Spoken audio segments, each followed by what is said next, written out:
Pour moi, l'EMI, c'est une association de solidarité entre des prêtres religieux et religieuses dans le monde entier.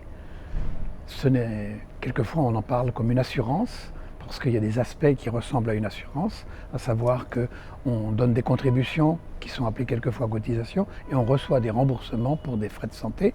Et en fait, c'est une solidarité qui se joue, on fait un partage entre le don et le recevoir, tout simplement. Et ça, dans le monde entier, ce qui complique un peu les tâches parce que les niveaux de santé ne sont pas du tout les mêmes, les niveaux d'économie ne sont pas du tout les mêmes. Donc il faut essayer d'avoir, je dirais, des contributions au départ qui soient appropriées suivant les lieux, suivant les personnes, et aussi donc des participations aux frais de santé qui soient aussi par rapport aux dépenses de santé suivant les pays, qui sont très très divers.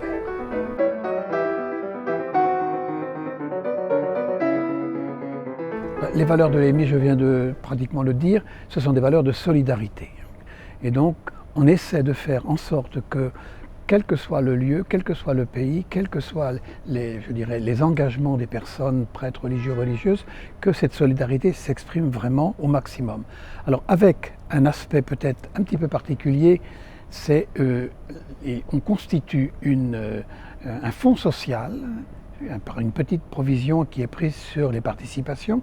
Et ce fonds social permet de prendre en charge les plus gros frais lorsque ça dépasse les possibilités de chacune des personnes et surtout les remboursements qui sont effectués. Également, cette prise en charge par le fonds social s'effectue dans les cas les plus graves ou les difficultés les plus grandes. Parce que là aussi, il faut absolument manifester la solidarité.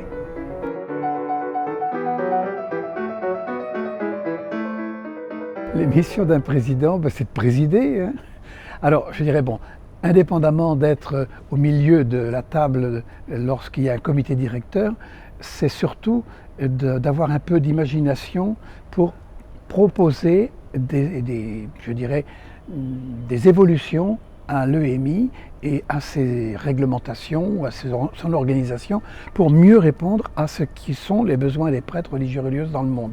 Donc de s'ouvrir et donc de les percevoir un petit peu, d'entendre ce qui se dit, d'entendre les besoins qu'il peut y avoir du côté des prêtres religieux et religieuses dans le monde, pour proposer au comité directeur de trouver des solutions pour la prise en charge de ces groupes nouveaux qui peuvent être différents. Donc, je n'ai pas à l'esprit maintenant exactement des types nouveaux, mais il y en a continuellement.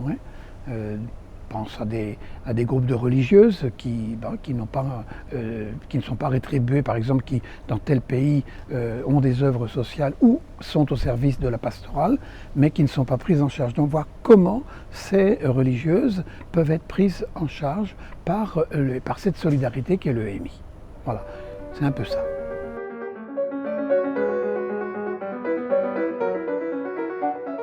Alors comment est né l'EMI ?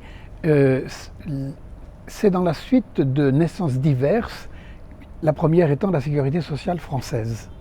Donc, lorsque la sécurité sociale est née en France, le clergé de France, prêtres religieux, religieuses, ne sont pas entrés dans cette sécurité sociale parce qu'on ne voulait pas que les évêques et les supérieurs soient considérés comme des patrons avec des employés. Et suite à cela, donc, il y a eu la naissance de la mutuelle Saint-Martin qui correspondait donc un peu à la sécurité sociale, qui était la sécurité sociale du clergé. C'était pour les prêtres religieux et religieuses de France. Et immédiatement, comme il y avait beaucoup de missionnaires à l'extérieur, prêtres religieux et religieuses, on s'est dit, mais et eux, qui va les prendre en charge ? Et donc, des responsables missionnaires de congrégation ont fondé l'entraide missionnaire internationale, justement pour ces prêtres missionnaires religieux et religieuses français à l'extérieur. Mais immédiatement, on a dit, mais et les autres membres des congrégations qui ne sont pas français ?